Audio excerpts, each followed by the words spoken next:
K C. Venugopal ആരോപിച്ചത് ഈ റവാഡ ചന്ദ്രശേഖരന്റെ നിയമനം അത് CPM-ഉം BJP-യും തമ്മിലുള്ള ഒരു ധാരണയുടെ പുറത്താണ് എന്നുള്ളതാണ്. മറുപടി അർഹിക്കാത്തതാണ്.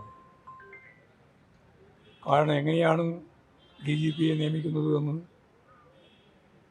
രാജ്യത്തെ സംബന്ധിച്ച് മനസ്സിലാക്കിയിട്ട് എല്ലാവർക്കും അറിയാം. പിന്നെ കെ.സി. വേണുഗോപാലിന് മനസ്സിലാവാതിരിക്കില്ലല്ലോ. സ്വാഭാവികമായും കേന്ദ്ര ഗവൺമെൻറ്റിൻ്റെ പാനലിൽ നിന്നാണ് ഇവിടെ സംസ്ഥാന ഗവൺമെൻറ് തീരുമാനിക്കേണ്ടത്. അത് സ്വതന്ത്രമായ ഏജൻസിയുടെ നമ്മളെ PSC പോലെ അവർ വേറൊരു സംവിധാനമാണ് UPSC. അവരാണ് ഇവിടെ 3 ആളുടെ പേര് നൽകുന്നത്. ആ നൽകുന്ന പേരിൽ നിന്നാണ് ഒരാളെ സംസ്ഥാന ഗവൺമെൻറ് മന്ത്രിസഭ തീരുമാനിക്കേണ്ടത്. അതാണ് ഇന്നലെ തീരുമാനിച്ചത്.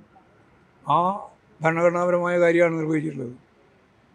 അതിന് പിന്നെ BJP ആയിട്ടാണ് എന്നൊക്കെ പറയുന്നത് ഞാൻ ഈ പറയുന്ന പോലെ വെറുതെ ആവശ്യമില്ലാതെ പ്രശ്നങ്ങൾ ഉണ്ടാക്കാൻ വേറെ പ്രശ്നങ്ങളൊന്നുമില്ല. അതുകൊണ്ട് പ്രശ്നങ്ങൾ ഉണ്ടാക്കാൻ വേണ്ടി ബോധപൂർവമായ ശ്രമം മാത്രമാണ് കാണാൻ സാധിക്കുക. അത്രയേ ഉള്ളൂ.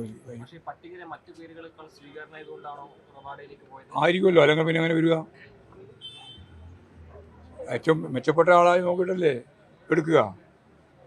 അതിന് സ്വാഭാവികമായിട്ടും ഗവൺമെൻറ്റിന് മാനദണ്ഡങ്ങളും കാര്യങ്ങളുണ്ടാവും. അവർ തീരുമാനിച്ചിട്ടുണ്ട്. അതാ കാര്യം. അല്ല, പാർട്ടി നൽകിയ ക്ലീൻ ചിറ്റ് അനുസരിച്ചിട്ടല്ലല്ലോ സെൻട്രൽ ഗവൺമെൻറ്റും സംസ്ഥാന ഗവൺമെൻറ്റും തീരുമാനിച്ചത് ക്ലീൻ ചിറ്റ് അനുസരിച്ചിട്ടല്ലേ കാര്യങ്ങൾ നയിക്കുന്നത്. അല്ലാണ്ട് പാർട്ടിക്ക് എന്താ ക്ലീൻ ചിറ്റ് കൊടുക്കേണ്ട കാര്യം? DGP നിശ്ചയിക്കുന്നതിൻ്റെ അകത്ത് CPM-ന് വല്ല തരത്തിലും ക്ലീൻ ചിറ്റ് കൊടുക്കേണ്ട കാര്യമുണ്ടോ? അല്ല, P. ജയരാജനോ വേറെ ആരുമല്ല പറഞ്ഞു, ഞാനാണ് പറഞ്ഞത്. ഞാനിപ്പോൾ പറയുന്നത് പാർട്ടി ഒരു ക്ലീൻ ചിറ്റും കൊടുക്കേണ്ട കാര്യമില്ല.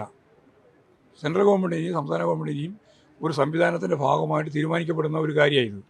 അത് തീരുമാനിച്ചിരിക്കുന്നു. കേന്ദ്ര ഗവൺമെൻറ്റിന് ചെയ്യാൻ സാധിക്കുന്നത് അവർ 3 പേര് കൊടുത്തു. സംസ്ഥാന ഗവൺമെൻറ് തീരുമാനിക്കുന്നത് അതിൽ നിന്ന് ഒരാളെ തീരുമാനിച്ചു. അത് മെച്ചപ്പെട്ട രീതിയിലുള്ള ഒരാൾ തന്നെയല്ലേ തീരുമാനിക്കുള്ളൂ. അതിനെന്താ സംശയമുള്ളത്? അതിനൊന്നും പറയുന്നില്ല. യാതൊരു രക്തസാക്ഷിയുടെ വ്യക്താക്കളല്ലേ ഇവരല്ലേ അന്ന് കൊന്നത്. അല്ലാണ്ട് രവതാ ചന്ദ്രശേഖരന് പോലെ ആരുമല്ലല്ലോ കൊന്നത്. ഈ UDF-ൻ്റെ ഭരണത്തിലല്ലേ ഞങ്ങളുടെ 5 സഖാക്കൾ കൊന്നത്. അങ്ങ് മറന്നു പോകണ്ട കേട്ടോ. ചോദിക്കുമ്പോൾ അത് നല്ലപോലെ ധാരണ വേണം. UDF-ആണ്, UDF-ൻ്റെ ഗവൺമെൻറ്റാണ്. ഉമ്മൻചാണ്ടിൻ്റെ അന്നത്തെ അല്ല എല്ലാ സന്ദർഭത്തിലും അന്ന് കരുണാകരൻ്റെ ഗവൺമെൻറ് അല്ല മറ്റേ UDF-ൻ്റെ ഭാഗമായിട്ടുള്ള ഒരുപാട് സംവിധാനം വന്നല്ലോ ഈ കാലത്ത്. ആ കാലത്ത് വന്ന ഓരോരുത്തരുമാണ് CPM-നും ഇടതുപക്ഷത്തിനും അതുപോലെ തന്നെ DYF-ക്ക് എതിരായിട്ട് മൃഗീയമായ കൊലപാതകവും വെടിവെപ്പും ഒക്കെ നടത്തിയിട്ടുള്ളത്. ഇതും അത് തന്നെയാണ് സംഭവം. അപ്പോൾ അങ്ങനെയുള്ള സംഭവം ഉണ്ടാകുമ്പോൾ അതിനെ സംബന്ധിച്ചിടത്തോളം ഇപ്പോൾ കയറി നിന്നിട്ട് വേറെ എന്തെങ്കിലും വിശദീകരിക്കുകയാണ്. അതിലൊന്നും ഒരു കാര്യമില്ല. വസ്തുതാപരമായിട്ട് കാര്യം ഞാൻ പറഞ്ഞു ഞങ്ങൾ എന്തെങ്കിലും ക്ലീൻ ചിറ്റ് കൊടുക്കേണ്ട കാര്യമില്ല. അവിടെ ഉണ്ടായ സംഭവം ഇന്നലെ തന്നെ ഞാൻ പറഞ്ഞിട്ടില്ലാണ്. രവതാ ചന്ദ്രശേഖരൻ യഥാർത്ഥത്തിൽ IPS ഉദ്യോഗസ്ഥനായിട്ട് വരുന്നത് 2 ദിവസം മുമ്പാണ്. അവിടെ അദ്ദേഹത്തിന് തലശ്ശേരിൻ്റെയോ കണ്ണൂരിൻ്റെയോ ഭൂമിശാസ്ത്രമോ രാഷ്ട്രീയമോ ഒന്നും മനസ്സിലായിട്ടുള്ള ഒരാളല്ല. അത് ആന്ധ്രക്കാരനാണ് അദ്ദേഹം. സ്വാഭാവികമായിട്ട് അവിടെ വന്നപ്പോൾ 2 മണിക്കൂർ മുമ്പ് തന്നെ അവിടെ എല്ലാവരും ഉണ്ട്. 2 മണിക്കൂർ മുമ്പേ ഉണ്ട്. അപ്പോഴേ ഇദ്ദേഹമുണ്ട്. യഥാർത്ഥത്തിൽ വെടിവെപ്പും അതുപോലെ ലാത്തി ചാർജും എല്ലാം നടന്നത്, അതിന് നേതൃത്വം കൊടുത്തത് എല്ലാവർക്കും അറിയുന്നത് പോലെ തന്നെ അവിടെ TT ആൻ്റണിയും അതുപോലെ തന്നെ പോലീസ് ഹക്കീം ബത്തേരിയാണ്. ഇവർ 2 പേരാണ് നടത്തിയിട്ടുള്ളതെന്നറിയാം.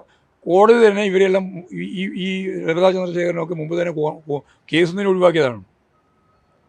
കമ്മീഷൻ വെച്ച് പരിശോധിച്ചതാണ്, കമ്മീഷൻ ഒഴിവാക്കിയതാണ്. അപ്പോൾ അതിൻ്റെ അകത്ത് യാതൊരു തരത്തിലും എന്തെങ്കിലും ഒരു കുറ്റവാളിയാണ് എന്ന് പറയാത്തിടത്തോളം കാലം അദ്ദേഹം കുറ്റവാളിയാകുന്നില്ല. ആരോപിതമായിരുന്നു, കേസിൽ പ്രതിയായിരുന്നു, ഒക്കെ ശരിയാണ്. പക്ഷേ കേസിൻ്റെ ഭാഗമായിട്ട് പരിശോധിച്ചപ്പോഴാണ് അത് ഞാൻ നേരത്തെ പറഞ്ഞതുപോലെ അന്വേഷണ കമ്മീഷനും ഒഴിവാക്കി, അതുപോലെ തന്നെ കോടതിയും ഒഴിവാക്കി. അങ്ങനെയുള്ള ഒരാളാണ്. അപ്പോൾ അത് മനസ്സിലാവാണ്ട് ആളെ പറ്റിക്കാൻ വേണ്ടിയിട്ട് രക്തസാക്ഷിൻ്റെ പേരും പറഞ്ഞാൽ യാതൊരു കാര്യമില്ല.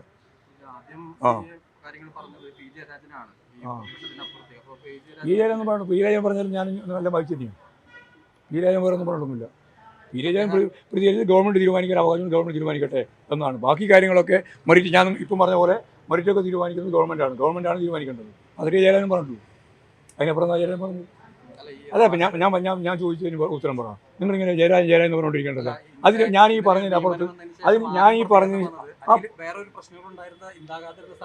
ശരി അങ്ങനെ പ്രതികരിച്ചത് ജയരാജാന്നല്ലേ?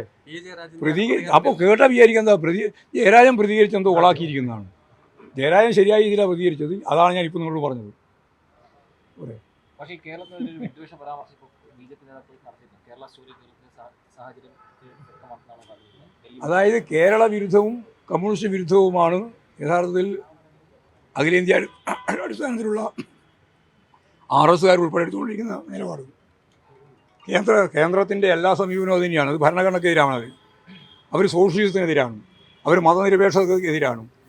എല്ലാ പുതിയ നിലപാടുകളെയും ജനാധിപത്യ സംവിധാനങ്ങളെയും ശക്തിയായിട്ട് എതിർത്തുകൊണ്ടിരിക്കുന്ന ഒരു വിഭാഗമാണ് RSSും BJPയും സംഘപരിവാറും അതിൻ്റെ ഗവൺമെൻറ്റും.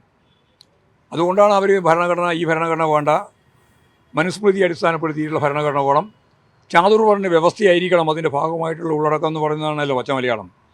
അതിനു വേണ്ടി പറയുന്നത് ഈ ഭരണഘടന പറ്റില്ല എന്നാണ്. അപ്പോഴാണ് ഇവർ പറയുന്നത് ഭരണഘടനയിലെ പ്രിയാമ്പിളിൽ സോഷ്യലിസം പാടില്ല, ഭരണഘടനയുടെ പ്രിയാമ്പിളിൻ്റെ ഭാഗമായിട്ടുള്ള മതനിരപേക്ഷത പാടില്ല. ഇതെല്ലാം പിന്തിരിപ്പൻ നിലപാടാണ്. മനസ്സിലായില്ലേ? ആ പിന്തിരിപ്പൻ നിലപാടുകൾക്കെതിരായിട്ട് കേരളത്തിലെ ജനങ്ങൾ അതിശക്തിയായിട്ട് പ്രതികരിച്ചുകൊണ്ടിരിക്കുകയാണ്, ഇനിയും പ്രതികരിക്കും.